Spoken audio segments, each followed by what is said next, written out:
Hey, what's up guys? I hope you're all doing well.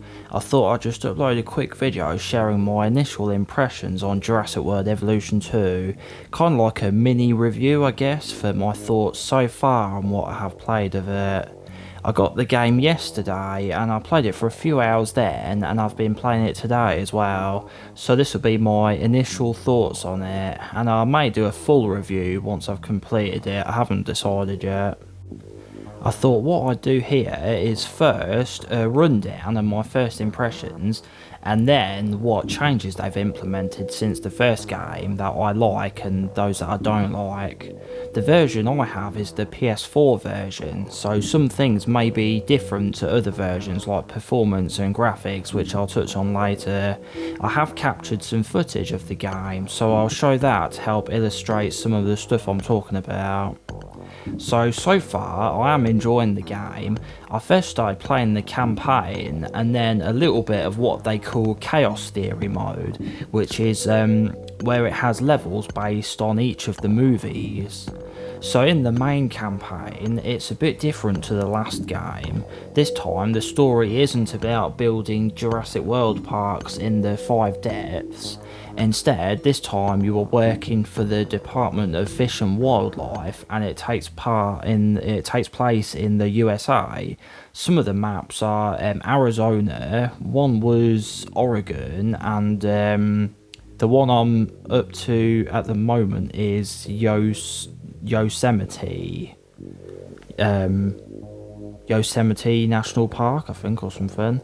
And the maps do have a little bit of a different look to them than the last game. The first game it looked very tropical, but this time it seems to be a little bit more kind of dry, arid looking.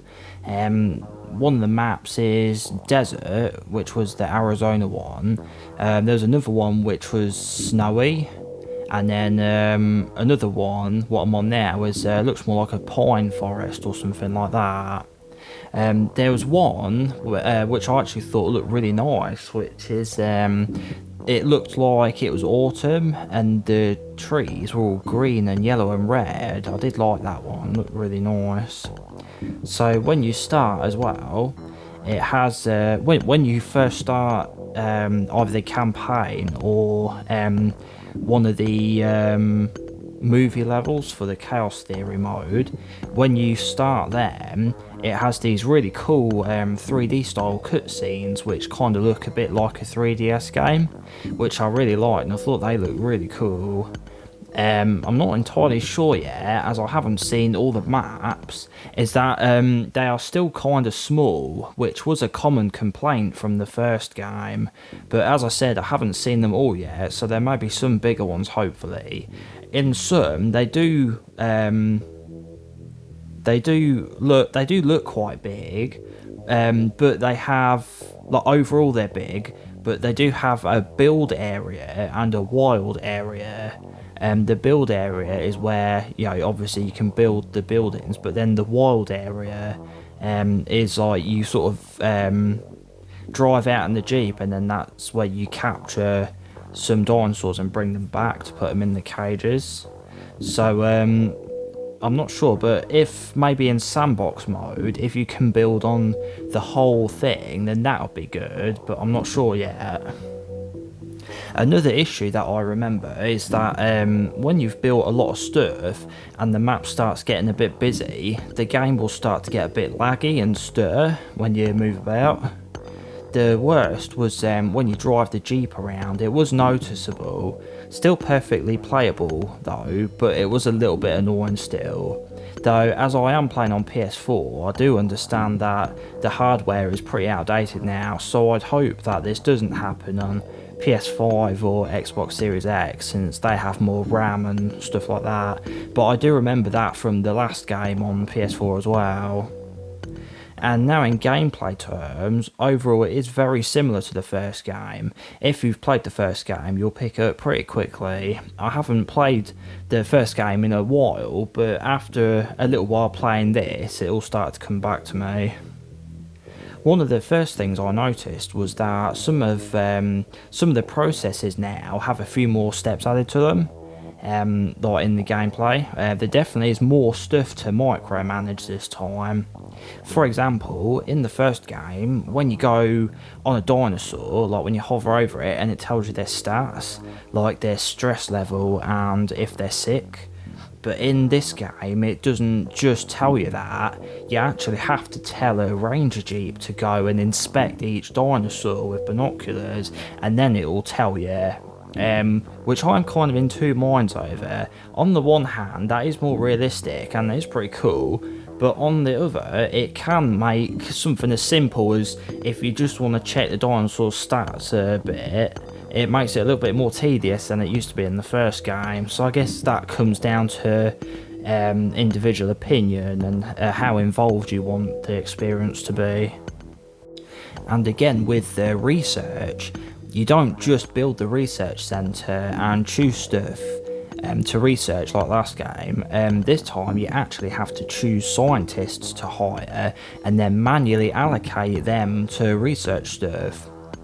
And each scientist that you hire, they each have different stats as well. So you have to pick and choose who you hire wisely, and then later you can train them, which increases their stats and they can do more stuff.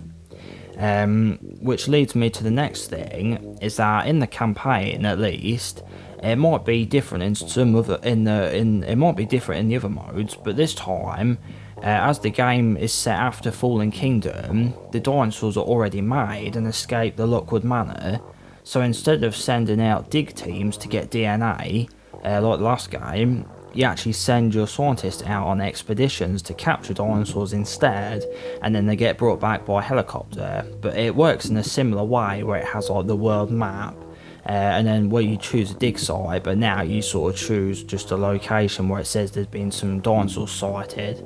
And then, and then they bring them back by helicopter, kind of like in some of the missions in the first game where you get a dinosaur come in by helicopter. And then when you do have dinosaurs, something that I thought was actually really cool is that where in the first game they would have requirements for how much forest and open grassland and stuff like that. This time, each dinosaur species has their own different needs, like say with the baryonyx for example, they will need a certain amount of rocks in their enclosure, and the Carnotaurus needs a certain amount of sand in their enclosure, which I thought was really cool, and kind of mixes it up a bit, because like in the first game, it's just I think everything just needs a certain amount of forest, and then like a certain amount of grassland. But in this, it's like, you know, it's kind of goes into that a bit deeper, which I really appreciate. And also with cohabitation, rather than dinosaurs having a population bar, they now each have a list of different species that they will and won't cohabitate with. Like now with the baryonyx, it says that they like to cohabitate with Suchomimuses, which I thought was really cool, as I remember in the last game, I wanted to keep them together, but they'd just fight and kill each other if they were a different species. But now some can live together, like baryonyxes and Suchomimuses, which you couldn't do before without being in sandbox mode and turning off fights. Another thing that they changed as well is that now you have feeders for carnivores like before, but now you don't have herbivore feeders anymore. You have to plant the right kind of plants in their enclosures now, and they eat them, which is cool, as I remember in the first game thinking, like, when they get hungry, why don't they just eat the grass or the trees or something? But now that is the case, which I think is really good. And something else that's way different to the last game are the bird cages for the pterosaurs. It used to be just a building that you built and that was it, but now you can actually build your own enclosure similar to how the fences work, and you can design the interior of it as well, so it's not just like, you know, one set kind of shape like in the last game where it kind of looked like the Jurassic Park 3 bird cage. Now it's just like the outside, like any other space in the map. You know, you can place down what trees you want, what ground textures you want. You can like make water going through the enclosure.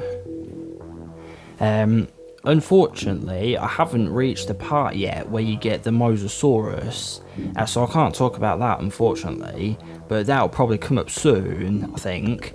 The campaign does seem quite short, as I was about 80% through it, I think, and it seems to serve more as a tutorial to show you what to do. So I think the chaos mode, chaos theory mode, sorry, is more of the main game, and that looks a bit bigger than the campaign. I have only just started the chaos theory mode, which is the bit where it has levels like each of the films. Like it has one for Jurassic Park, one is the Lost World, and it has like that San Diego thing what they was going to build in that film, and then Jurassic Park 3 it has like Site B, and then etc. I'm only about 20 minutes into that, and I just started the Jurassic Park mode, and in that you do make the dinosaurs in that mode in the hatchery like the first game, and the hatcheries have changed as well. Now instead of making just one dinosaur at a time, now it makes a bunch of eggs, and then depending on how much DNA you have, each one has a chance to have defects. So say if you incubate raptors and get 6 eggs, they'll be different, and some may have defects and like be more aggressive, or another might be hostile to all of the species and stuff like that, which I thought was really cool too. And then with them, say if you had like 6, you can choose which ones you want to hatch as well. So that's pretty cool. And sometimes they do have like, sometimes they'll have like positive traits as well, like they have I think like sometimes they might be like more immune to diseases or something, I think. And the last thing I'm going to be talking about is that they added a feature in to speed up time, which I thought was really cool. As so now, like, you don't have to wait so long for research or incubations, which could get a bit annoying in the last game. Now you can speed up time, but at the same time, if you do that, you'll have to watch out for stuff like storms and dinosaur breakouts sneaking up on you if you're not careful. So that's pretty much everything I've seen so far in the game, and now to summarise what I did and didn't like about it are the things I like are it has the same sort of feel as the first game. It'll feel very familiar to you. I do really like the cutscenes that you get when you first start the one of the campaigns. I thought they looked really cool. I like the added depth to the dinosaurs, like you know, you have to have like certain like on the ground textures or certain plants, or some you have to have a lot of rocks in their enclosure. I really like that. I like the improved aviaries for the pterosaurs a lot, because that's just like way better than in the first game, because that was just added in as the DLC, but now it actually feels like more of an actual kind of like, feels more like more in depth, like making a regular enclosure with the fences and that. I like that it has campaigns for each movie, like they're themed on each movie, and I like where you can speed up the time as well. I think that would have been handy in the last game when you're doing like research or going to dig sites and stuff. And then the things so far that I don't like are minor performance issues that remain, at least on the PS4 version. I'm not sure about other versions. I would hope, like say on PS5 and Series X, that they would have ironed those out with them consoles being more powerful. And also some changes are a little bit tedious and long-winded to do simple stuff from the last game, like when you have to like manually inspect each dinosaur to see its stress or whatever. The maps seem still a little bit smaller than I would like, but I'm not sure if they might open up a bit more in like sandbox mode or something, but I haven't tried that, so I'm not entirely sure. And last is that the main campaign just seems more like a short tutorial more than anything. So those are my initial thoughts after owning the game for 24 hours and having played it for maybe 3 or 4 hours, I want to say, out of that time. I hope it helped you out and you found the video helpful if you're thinking about whether or not you want to buy the game or not. If you did enjoy the video, make sure to give it a like, and why not check out some of my other videos if you want. I plan to start doing more Jurassic World lore videos, and I might even do a let's play of the game or something like that. Thanks for watching, and I'll see you next time.